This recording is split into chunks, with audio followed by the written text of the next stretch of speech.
Hallo, hallo, hallo. Hoe gaat het met jullie? Hebben jullie nog kunnen oefenen op de optelsommen?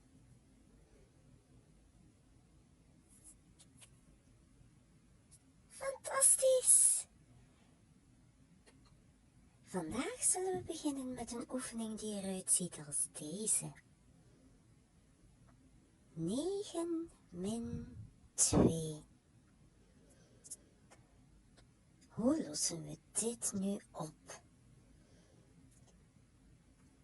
Wel, zeer simpel. Net als gisteren zullen wij eerst onder het eerste cijfer het aantal bolletjes zetten.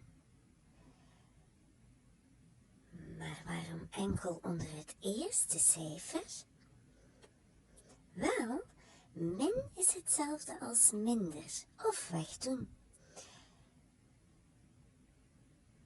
Dus zoals je ziet hebben we 9 bolletjes en hiervan moeten we er dus 2 wegdoen.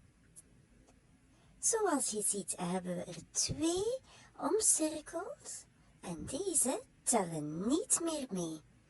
Als deze niet meer meetellen, hoeveel hebben we er over?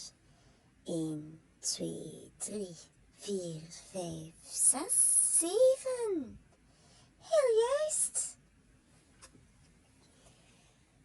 Nu kunnen we zeggen 9 min 2 is 7. Kunnen jullie ook volgende oefeningen oplossen?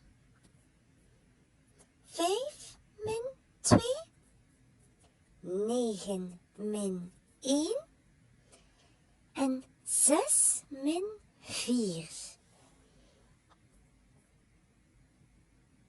Is het gelukt? Ben je nog niet klaar? Geen probleem, pauzeer de video gerust even. Laat ons eens kijken. 5 min 2 is 3. Heel juist.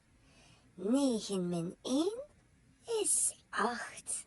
Ongelooflijk. 6 min 4 is 2. Super. Nu jullie dit ook onder de knie hebben, kunnen jullie oefeningen beginnen doen met plus en min door elkaar. Jullie kunnen nu de playlist volgen, rekenen tot 10, om dagelijks te oefenen. Als je deze oefeningen goed onder de knie hebt, kunnen jullie verder met les 3. En vergeet niet, hoe meer we oefenen, hoe gemakkelijker het zal worden. Ik kijk er naar uit jullie te zien in de volgende les. Mwah. Tot dan!